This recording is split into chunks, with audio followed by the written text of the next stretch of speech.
कान बबराने से अटकल मटकल वाला श्रद्धा के जगत में अभी गया ही नहीं। जय श्री कृष्ण। श्रद्धावान लभते ज्ञानम तत्पर संयते इंद्रिया। श्रद्धा हो, साधन भजन में तत्परता हो।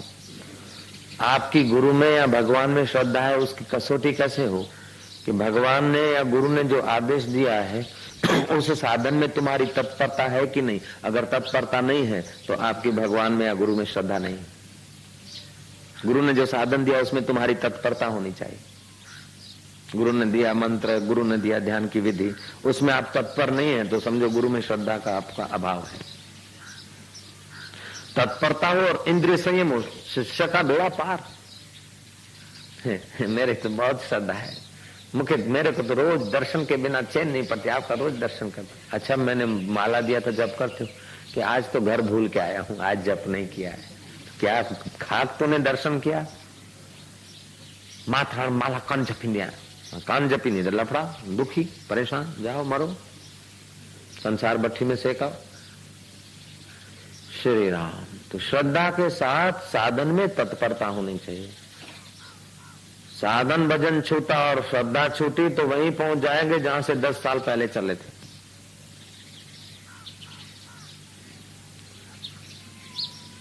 श्रद्धावान लभते ज्ञानम तत्पर संयते इंद्रिय। तत्परता और इंद्रिय संयम, श्रद्धा, तत्परता और इंद्रिय संयम, बेड़ा पार हो जाए। महाराज प्रहलाद को जब राज मिल गया, इंद्रियों को छूट छाट दी, रजोगुण बढ़ गया, तमोगुण रजोगुण बढ़ गया। अब वो श्रद्धा की सात्विकता से नीचे उतर आया और बहकाने वाले मिल गए। बोले ऐसे तो मैं विष्णु को ठीक करना तो चाहता हूं, लेकिन अब उसको तो वहीं उठा दी पति। बोले क्या है, आवाहन करो। पहले तो तेरे पास कुछ था नहीं, तू अनाथ था तो उसका सहारा ले लिया। अब तो तू राजा बन गया, इतनी फौज तेरे पास है, हिम्मत रख। अपने शास्त्रों में तो लिखा है निर्भय बनो, और वो निर्भय जिन्होंने बनवाया है उन्हीं के साथ वो निर्भय फाइटिंग के लिए तैयार हो रही। ऐसे लोग बड़े अभागे होते हैं। ऐसे एक महिला थी जो सब कुछ छोड़कर घाट वाले बाबा के चरणों में पहुंच गई थी। दिल्ली में वो शिक्षिका थी, आचार्य थी। उसका नाम था पुष्पा बहन। उसने हरिद्वार में अपना मकान खरीदा क्योंकि गुरु महाराज के रोज दर्शन करना। ऐसे ज्ञानी के दर्शन सारे तीर्थों का फल, सारे यज्ञों का फल, सारे तपों का फल सहज में मिल जाए, ऐसे ज्ञानवान को के दर्शन छोड़ के मैं दिल्ली में कब तक रहूंगी। मकान ले लिया।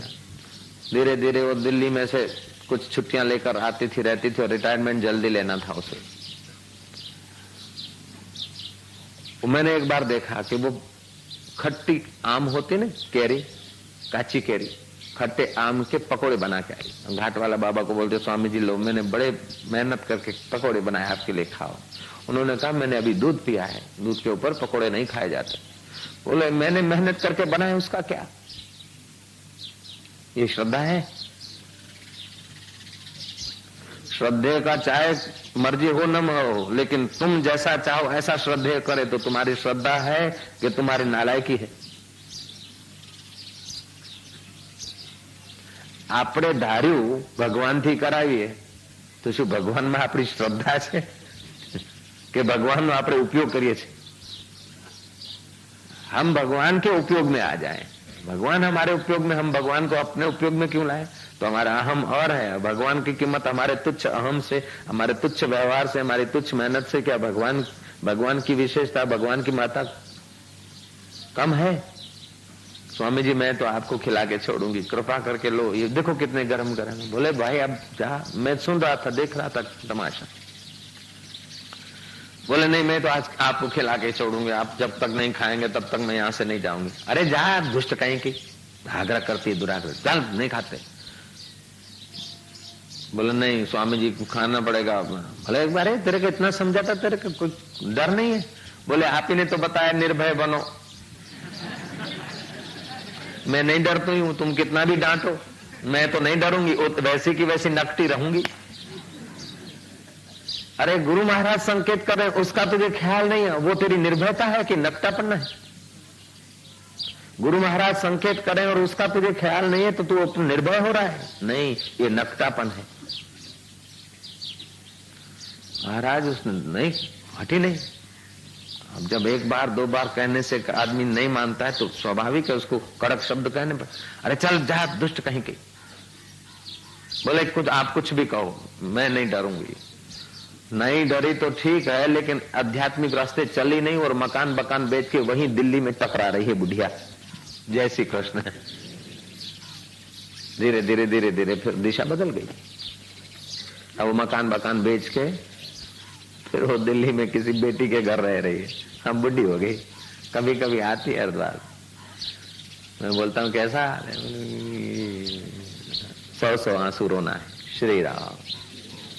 रुपया चला गया तो बड़ी बात नहीं है, कपड़े चले गए थोड़े बहुत कम हो गए तो बड़ी बात नहीं है महाराज, मकान और दुकान थोड़ा कम हो गया तो बड़ी बात नहीं, लेकिन जीवन में जीवन दाता के रास्ते का जो श्रद्धा है वो चली गई तो समझो उसका सर्वनाश हो गया, वो कंगाल हो गया। जैसे जिय में जान रहे, तन में प्राण रहे, तेरी सी प्रीत संधि डोरी तो पासे सुरंदी रहे। अब देखना प्रहलाद कहां गिर रहा है बेचारा। बोले आप अगर कहते हैं तो फिर मैं विष्णु को आवाहन कर दूं। ऐसे तो इतनी सेना है, वैसे तो मैं उनको ठीक कर सकता हूं, पहले तो अकेला था, ये बात ठीक है, आप सच कह रहे हो। सुनते सुनते सुनते विरोधी बातों का भी सत्यत्व हो जाता है और श्रद्धा कम होती है। महाराज सेना को हुक्म कर दिया, यज्ञ याग तप जप नहीं होना चाहिए। हमारा पिता जो कहता था वही ठीक था, श्रद्धा होती है तब सही बात। जय जय। ओम ओम ओम। तामसी श्रद्धा और राजसी श्रद्धा फरियाद करती और थोड़ा सा हिलाया पीठ दे देती। महाराज प्रहलाद बोलता है कि चलो ठीक है, विष्णु विष्णु की पूजा नहीं होनी चाहिए। ये तो मैं बच्चा था ना, भोला था ना, वो मुँह कुंभार का है, वो सब देखा ना, तभी से मेरी बुद्धि बिगड़ी थी। ले गए थे तेरे को जीव में से ब्रह्म बनाने के लिए, लेकिन अब तू ब्रह्म के बने क्या बने तेरी मर्जी की बात है। ले जाने वाले का कसूर नहीं, आने वाले का कसूर नहीं, लेकिन रजोगुण तमोगुण आ जाता है ना तो आदमी को परेशान कर देता है। श्री राम।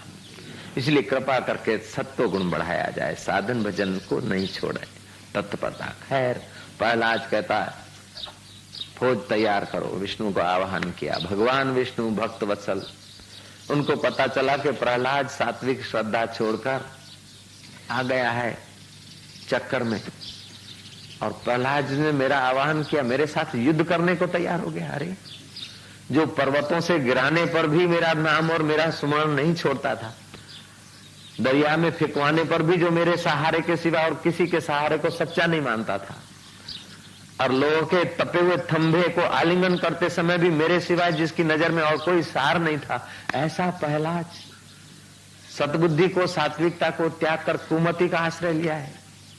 भगवान और गुरु और बात सहन कर लेंगे, लेकिन तुम्हारा अहंकार और तुम्हारा पतन उनको रुचता नहीं, उनसे सहन नहीं होता, इसीलिए तुमको ठपका दे दे के भी सावधान कर देते हैं।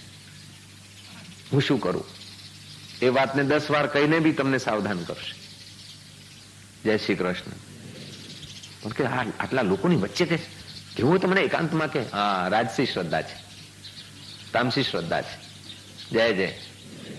આપણે તો કે છેટા છેટા રહેવું, આપણે તો જેમ સત્સંગ આવે સત્સંગ સાંભળી જતા રહેવું। હવે તો બાબા કડક થઈ ગયા છે, એટલે આપણે કે નજીકની સેવા નહીં, આપણે તો દૂરની સેવા કરો।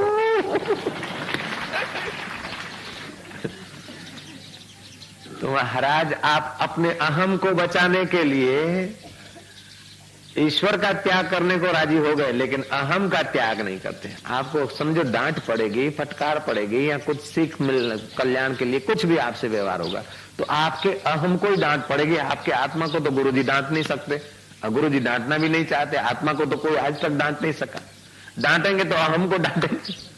जय श्री कृष्ण। जो कुछ टकोरा पड़ता है या गड़ाई होती है तो अहम की होती है, तो आप अहम को संभालने के लिए भगवान को त्याग करना चाहते। भगवान छूट जाए तो छूट जाए, गुरु महाराज छूट जाए तो छूट जाए, लेकिन ये अहम मेरा न छूटे। आप कितने अहम के भगत हैं। जय श्री कृष्ण કહી દો બધા. નરસિંહ મહેતા કહે છે, ભોય સુવાડું, ભૂખે મારું, ઉપરથી મારું માર. એટલું કરતા જો હરી ભજે તો કરી નાખું નિહાર. ભૂખતે રખા, જમીન पे પડે રહે, ભોય સુવાડું, ભૂખે મારું, ઉપરથી મારું માર. દે દે દે જ કરું. અને તો પણ જો શ્રદ્ધા ટકી રહે, समझी गए कि निहाल हो गया, फिर निहाल हो गया. जैसी जी में जान रहे, तन में प्राण रहे, तैसी प्रीत संधि डोरी तो पासे सुरंदी रहे. अरे क्या आर्टिफिशियल है भगवान. भगवान क्या है क्या दिखावे कि भगवान भगवान भगवान क्या दया करते हैं. 15 साल से भगवान का भजन करता हूं और बेटे की शादी नहीं होती. क्या भगवान भगवान. तो तू बेटे की शादी का भगत हुआ, भगवान का भगत नहीं हुआ. और लगता सबको है कि मेरी श्रद्धा है. और श्रद्धा एक अद्भुत चिगम है. 2% होता है तभी भी श्रद्धा लगती है, 5 लगता है तो भी श्रद्धा है, 25 होता है तभी भी श्रद्धा. लेकिन श्रद्धा जब 100 डिग्री तक नहीं पहुंचती ना, तब तक श्रद्धे का साक्षात्कार नहीं होता. पानी जब 100 डिग्री तक नहीं पहुंचता तब तक बाष्पीभूत नहीं होता है. तो कभी पानी 50 डिग्री पे गया, फिर 40 पर आया, फिर 60 पे गया, फिर 35 पे आया, फिर 45 पे गया. लगता है कि श्रद्धा है, श्रद्धा है. जिसको अपने में मेरे में बहुत श्रद्धा है ऐसा लगता है नहीं, तो श्रद्धा से जब दूर होता है ना तब लगता है कि मेरे में बहुत श्रद्धा है.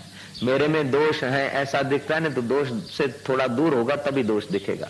ऐसे ही मेरे में ये गुण है वो गुण है ये दिख रहा है ना, तो तुम गुणों से जब थोड़े दूर होते हो ना, जब गुण नहीं होते तभी लगता है कि गुण है.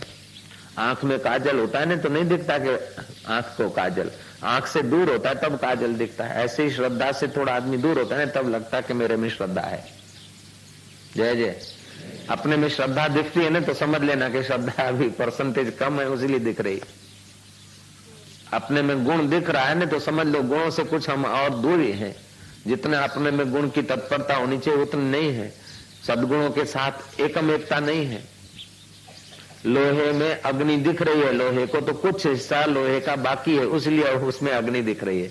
जब पूरी अग्नि हो जाती है तो लोहे को दिखती नहीं, दिखता नहीं कि मुझ में अग्नि है, वो तो अग्निमय हो जाता है. तो श्रद्धा वाला श्रद्धेमय हो जाएगा. उसका रीत भात स्वभाव उसके ज्ञान अपने आप फुटने. गुरु में, आत्मज्ञानी गुरु में अथवा परमात्मा में पूर्ण श्रद्धा हो तो ज्ञान अपने आप फुट निकलता है. उनके अनुभव जैसा अनुभव अपने आप होने लगता है, विचार अपने आप होने लगता है.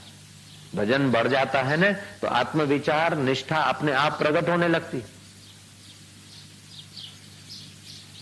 लेकिन हमारी श्रद्धा हमारा अहोभाव बट जाता है. कुछ वाहवाही करने वालों के पीछे, कुछ उनके पीछे, कुछ उनके पीछे. एक भक्त ने कहा कि मेरे को तो मेरे साईं 3 साल के बाद मिले हैं. मोरो मुंजा साईं मुझे 30 साल खां मिले. पुराने साईं 3 साल के बाद मिले. साईं तो वही के वही थे. 3 साल तुम्हारी वाह वाह हो रही थी, कथा कर रहे थे तो तुम्हारी श्रद्धा बट गई थी, तुम्हारी प्रीति बट गई थी. अब जरा थोड़ा कंट्रोल हुआ और थोड़ा साधन भजन हुआ तो फिर हुआ. साईं तो वही के वही, मैं तो भाई वही का वही हूँ. 3 साल में खो नहीं गया था, मैं तो वही का वही था. करनी आपो अपनी के नेड़े के दूर. अपनी करनी से हम भगवान के और ईश्वर के नजीक होते हैं और अपनी करनी से ही हम भगवान और ईश्वर से दूर अपने को महसूस करते हैं. कोक वक्त એવું લાગે કે આપણે દૂર થઈ ગયા છે બાપુથી, અને બાપુની આમ નજીકમાં હોઈએ તો એ લાગે કે દૂર થઈ ગયા છે. અને કેટલીક વાર હોય કે ના ના આપણે નજીક છે. तो नजीक तब लगता है जब आपका सात्विक श्रद्धा होती है, अहोभाव होता है. और दूर तब लगता है जब आप अहम के गुलाम होते हैं. जय श्री कृष्ण. महाराज प्रहलाद को अब विष्णु दूर लग रहे हैं.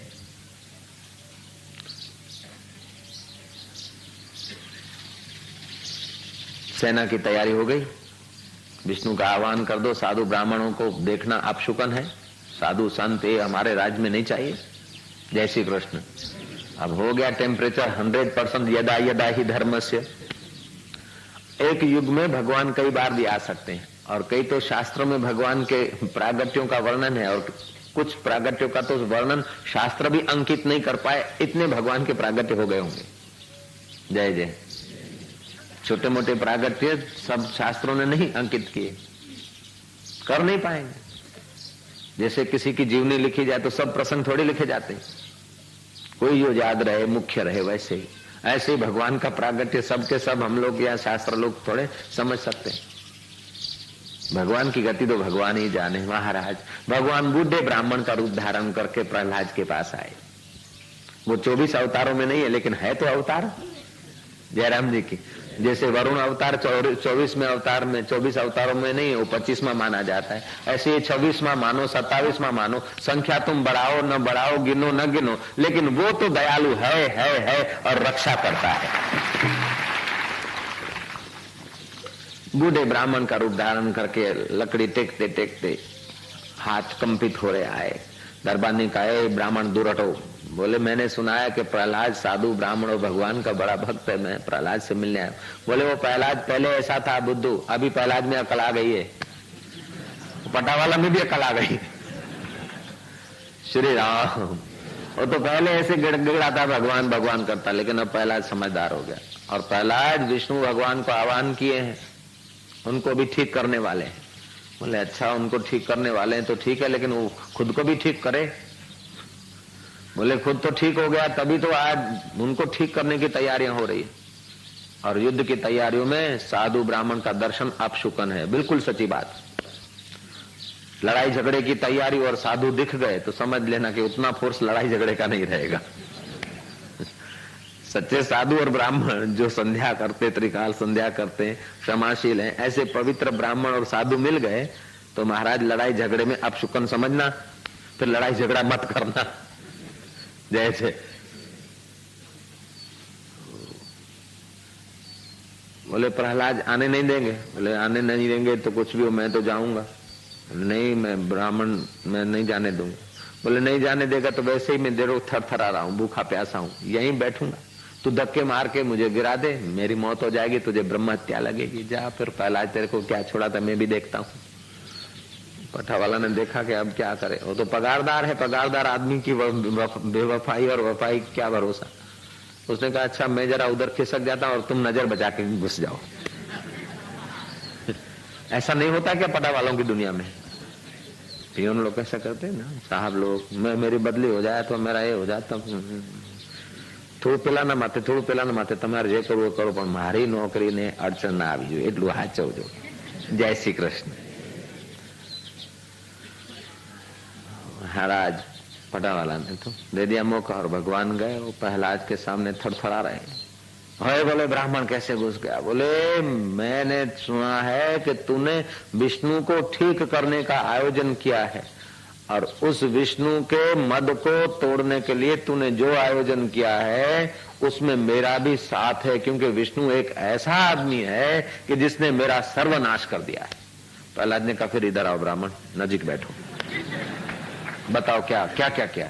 बोले मेरा परदादा को मार दिया, मेरे दादा को मार दिया, मेरी माँ को मार दिया, मेरे बाप को मार दिया, मेरे पड़ोसियों को मार दिया, तेरे बाप को भी मार दिया उसने। बोले तभी तो मैं उसको ठीक करता हूं। तो बोले ये मेरे सब मर गए, उनके लिए भी उनको ठीक करो और तुम और हम मिलकर विष्णु की खबर लेंगे। बोले ब्राह्मण मेरे को पहले ऐसे ही था, मैं बुद्धू, जब शुक्राचार्य ने मेरे को समझा ने तब मेरी आंख खुली है। भगवान बोलता धिक्कार है, भीतर से कहते धिक्कार है इस तेरी आंख खुलने को, वो आंख तेरी बंद होनी चाहिए। बोले हाँ तेरी आंख तो खुली है लेकिन अभी पूरी नहीं खुली। बोले ब्राह्मण अच्छा तुम बताओ। मैं तो ये सोचता हूं कि तुम विष्णु से युद्ध करना चाहते हो तो बताओ विष्णु कहाँ है? बोले असली विष्णु तो सर्वत्र है और वास्तविक में वो विष्णु है। बोले जो सर्वत्र है तो वो वहां भी है कि हाँ, तो तुम्हारे हृदय में भी है तो हाँ, तो फिर उनको परास्त करने के बाद भी हृदय के विष्णु को तो मार नहीं सकेगा तू। तो मालूम होता है जैसा मैं बेवकूफ गधा हूं ऐसा तू वीआईपी कोटा का गधा है। बोले ब्राह्मण क्या बोलते? बोले हाँ सही बोलता हूं। जब बोलता है भगवान सर्वत्र है तो जो सर्वत्र है उससे तू लड़के कैसे जी सकता है? उससे लड़ने में सफल कैसे हो सकता है? सर्वत्र है उसको आप वश कैसे कर सकते? उसके वश होने में ही तुम्हारा कल्याण है, उसको वश तुम कैसे कर सकते? एक बुलबुला सागर को वश करने की कोशिश करे नहीं, बुलबुला सागर में मिटे यही उसको सागर को वश करना हुआ, वो स्वयं सागर हो जाए।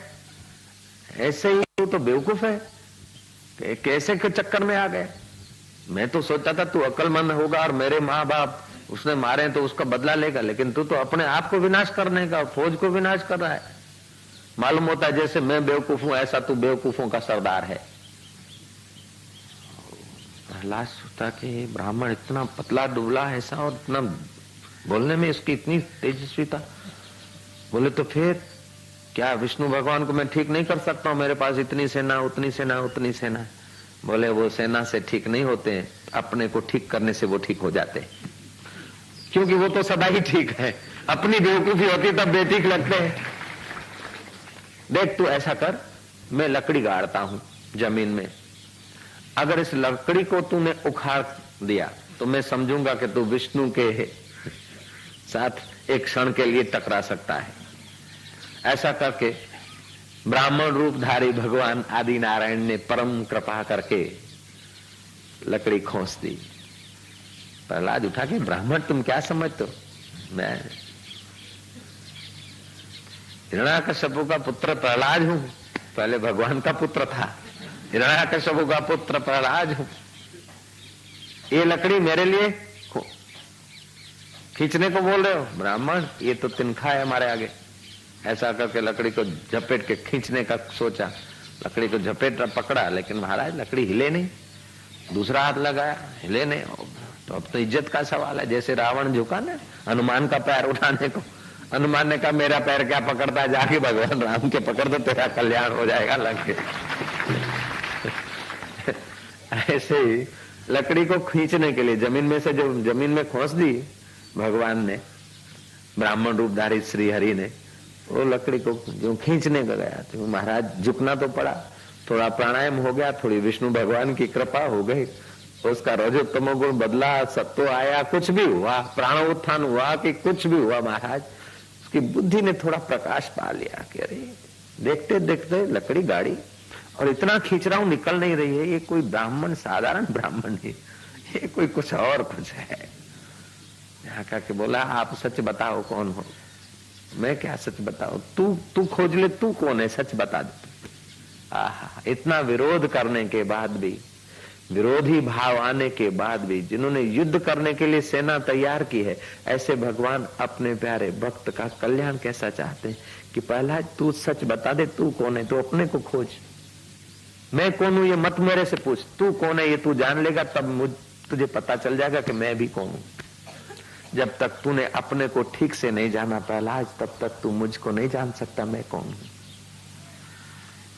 इसीलिए तू कभी तो मेरे लिए मर मिटने को तैयार होता है और कभी तू मेरे को मारने के लिए तैयार हो जाता है। प्रहलाद को प्रकाश हुआ कि मैं तो मर मिटने के लिए तो विष्णु भगवान के लिए मर मिटने को और उसी को मारने के। ब्राह्मण तुम कौन हो? बोले तू अपने को खोज, तब मैं दिखूंगा मैं कौन हूं। प्रहलाद अहोभाव से भर गया और चरणों पे अपना सिर रख दिया कि हे भगवान, आप ब्राह्मण के रूप में नारायण, मुझे क्षमा करो, माफ करो। तो भगवान ब्राह्मण के रूप में से भगवान आदि नारायण के रूप में प्रकट हुए। भगवान बोलते पहला तू मुझे मारने से तू बचा रहा है, मुझे तू मुझे माफ कर, ये सेना को जरा रोक दे, मैं तो बहुत डर रहा हूं। प्रहलाद कहता है भगवान तू मुझे माफ कर, आप मुझे माफ कर दो। भगवान बोलते प्रहलाद तू मुझे माफ कर दे भाई, अपराधी तो मैं हूं तेरी नजरों में। प्रहलाद बोलता नहीं, मेरी बेवकूफी ही अपराध पैदा करती थी। जय जय भगवान, आप मुझे क्षमा कर देना। बोले प्रहलाद तेरा कसूर नहीं है, जब श्रद्धा तामसी या राजसी करवट लेती है ना, तब श्रद्धे के प्रति ऐसा भाव आ जाता है। हे निदान, औरों की क्या बात, जो भगवान के लिए मर मिट रहे हैं, पिता और पूरा राज्य विरोध कर रहा है, फिर भी भगवान विष्णु की भक्ति प्रहलाद ने नहीं छोड़ी। वो ही कान भंभेराने से प्रहलाद भगवान का विरोधी बन गया। देखो ये आदमी कैसा कैसा गिरता है, कब गिरता है। तो संसार से वैराग्य होना कठिन है, वैराग्य हो तो कर्म कांड में से आगे यात्रा करने की रुचि होना कठिन है। यात्रा करने की रुचि हुई तो यात्रा का मार्ग दिखाने वालों का मिलना कठिन है। और वो उपासना तक ही रुक गए, उपासना में से फिर ज्ञानी गुरुओं को खोज लेने की तीव्रता मिलना कठिन। ज्ञानी गुरु मिल गए तो उनमें श्रद्धा टिकना कठिन है। और श्रद्धा हो गई तभी भी तत्व ज्ञान के लिए तत्परता होना कठिन है। विष्णु भगवान में, भगवान विष्णु तो ज्ञानियों के शिरोमणि है, फिर भी भगवान विष्णु से इतना लाभ हुआ तत्व ज्ञान पाने की प्रहलाद ने कुछ सोची नहीं, इसलिए हिल गया। अगर तत्व ज्ञान पा लेता, साक्षात्कार कर लेता तो एक शुक्र ने 1000 शुक्र आके हिलाते तो नहीं हिलता। गुरुत्व आकर्षण के नियमों के पार जब तक चीज नहीं गई तब तक चाहे कितनी भी ऊंची गई लेकिन फिर भी हवाओं के दाब से नीचे गिर सकती है। ऐसे ही आदमी वातावरण के और खान पान के और संस्कारों के दाब से फिर आदमी ऊपर नीचे होता रहता है। कोई कोई चीज जो है वो गुरुत्व आकर्षण नियमों के पार चली जाती है। ऐसे ही कोई कोई विरला माई का लाल जो है तत्वज्ञानी गुरु में तीव्र श्रद्धा करके और सतत साधन भजन की निगरानी रखते हुए संसार के आकर्षणों से, माया के बंधनों से पार होकर महेश्वर स्वरूप को पाकर सदा सदा के लिए मुक्त हो जाता है। ऐसों को नमस्कार है, ऐसों को धन्यवाद है। छोटी सी कहानी, एक छोटी सी घटना हम सुन लेंगे। सौबरी ऋषि हिमालय की तलेटी में तपस्या करते थे। तपस्या करते करते वो वृद्ध हो गए। हिमालय की ठंडी सहने में उनको कठिनाई होती थी। वे सरजू के किनारे नदी में आकर एकाग्रता करते थे। तपस्ु सर्वेषु एकाग्रता परम तपः। सौबरी ऋषि ने इतनी ऊंची एकाग्रता की यात्रा की कि महाराज उनके पास रिद्धियां, सिद्धियां, सत्संकल्प, सामर्थ्य आदि सब आ गया। एक दिन किसी ललना ने वहां स्नान किया और मत्स्यों की कुछ काम चेष्टा देखकर वो परिवार के साथ टहलते हैं और आनंद करते हैं। ऐसा देखकर सौबरी ऋषि के मन में हुआ कि अपने भी संसार बसाए तो कैसा होगा। इस कथा से हमको समझना होगा कि भोग का उपयोग किया जा सकता, लेकिन भोग भोग कर कोई आदमी पूरा संतोष नहीं होता है। वस्तुओं का उपयोग करना और बात है, लेकिन वस्तुओं के अधीन होकर जीवन का उपयोग कर देना, ये समझो भोगों के अधीन हम भोगे गए। सौबरी ऋषि ने शादी की इच्छा की और राजा मानधाता के पास गए।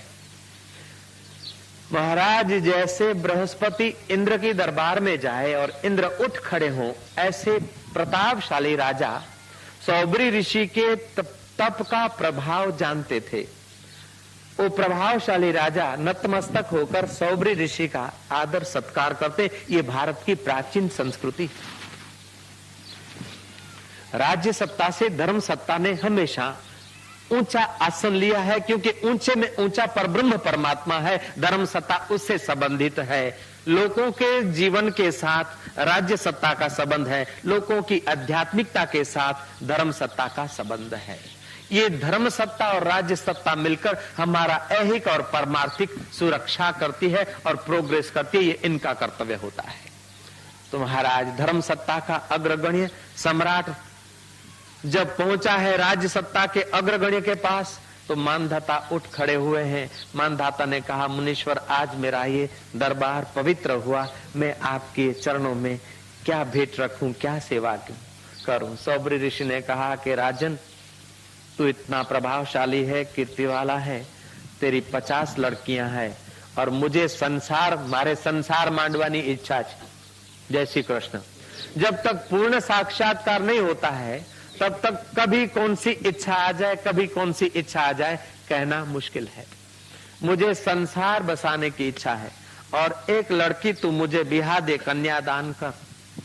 राजा ने देखा कि लंबी लंबी जटा है, आंखें अंदर चली गई है, चेहरे पर झुर्रियां पड़ गई। अब इस बूढ़े बाबा जी को अपनी युवती लड़की राजकुमारी बिहा के दूं, ये कैसे हो सकता है? और इनकार करूं तो इनके अभिशाप से मेरा सर्वनाश भी हो सकता है। राजा सिर नीचे करके सोच विचार करता है। तब सौबरी ऋषि समझ गए कि राजन, तू क्या सोच विचार में पड़ा है, मैं बूढ़ा सा लगता हूं उसलिए। बोले, महाराज हमारे राज्य का, कुल धर्म का ये परंपरा से नियम है कि कन्या जिसको पसंद करे वो ही कन्या का वर होता है, जिसे वैजंती माला पहरा दे। तो अंतःपुर में आप चलिए और लड़की अगर आपको कोई पसंद करे तो मैं आपको कन्यादान दे सकता हूं। सौबरी समझ गए, महाराज देवों को, यक्षों को, गंधर्वों को, विद्याधरों को भी रूप धारण करना जो कठिन है, वो उन्होंने अपने योग विद्या के बल से ऐसा तेजस्वी रूप धारण कर लिया कि 50 की 50 कन्याएं बोलती कि मैंने तो इनको पहले देखा, मैं इनको वरूंगी। वो बोलते नहीं, ये मेरा, ये मेरा, ऐसे करके 50 ने मन उनके चरणों में अर्पित कर दिया। कथा कहती है कि मानधाता अब क्या इनकार करे, 50 कन्याएं बिहा कर वर राजा को दे दी गई। उन 50 पत्नियों को लेकर सौबरी ऋषि सरजू के किनारे आए हैं और विश्वकर्मा को बुलाया है। 50 महलों की रचना हुई और दिव्य महलों में दिव्य भोग भोगते भोगते कुछ समय पसार हुआ।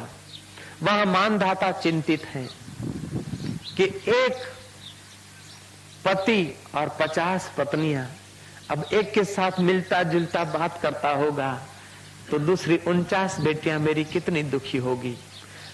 और संसार में पति पत्नी का जो संयुक्त कुटुंब का या जो कपल का सुख होता है वो मेरी बेटियों को नहीं मिलता होगा। मेरी बेटियां निशासे डालती होगी, मैंने राज बचाने के भय से बेटियों की जिंदगी बेच दी।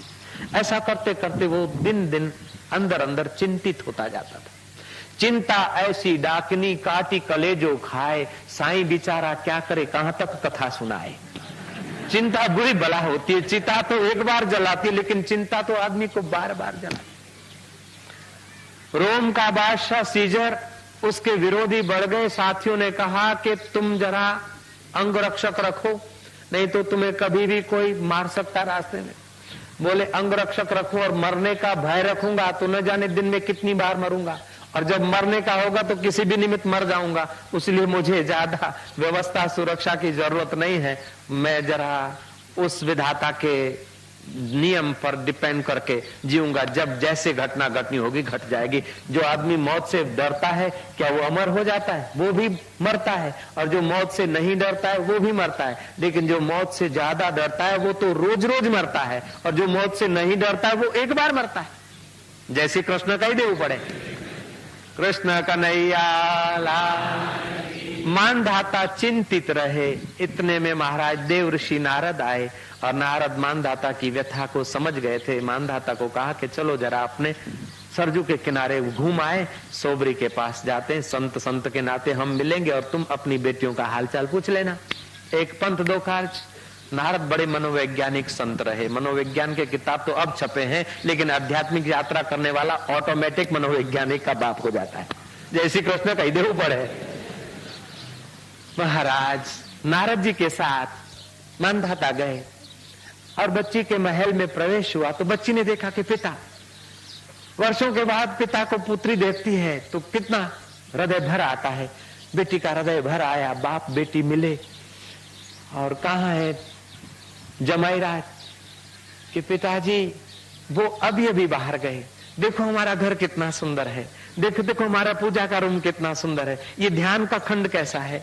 पिताजी अपने महल में तो ठीक है विषय विलास की सामग्री थी, लेकिन इन्होंने ऐसे महल बनवाए कि जब संसार का भोग भोगना है तो उसका उपयोग करो, और जब आत्मा का खजाना लेना है तब तो वहां भी डुबकी मारो। देखो आप अपने महल में भी पूजा का रूम बनवाना, ध्यान का खंड बनवाना। बेटी तू तो इतनी खुश रहती है, लेकिन मुझे चिंता है कि मेरी बेटियां दुखी थी, लेकिन ऐसा महल, ऐसी सुविधाएं। ये तो योगी है, सिद्धियों के बल से सब कुछ सुलभ कर दिया है।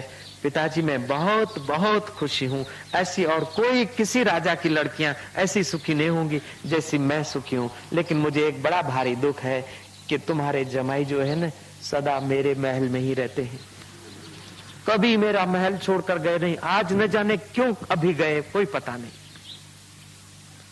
पिता के आंखों से आंसू टपके।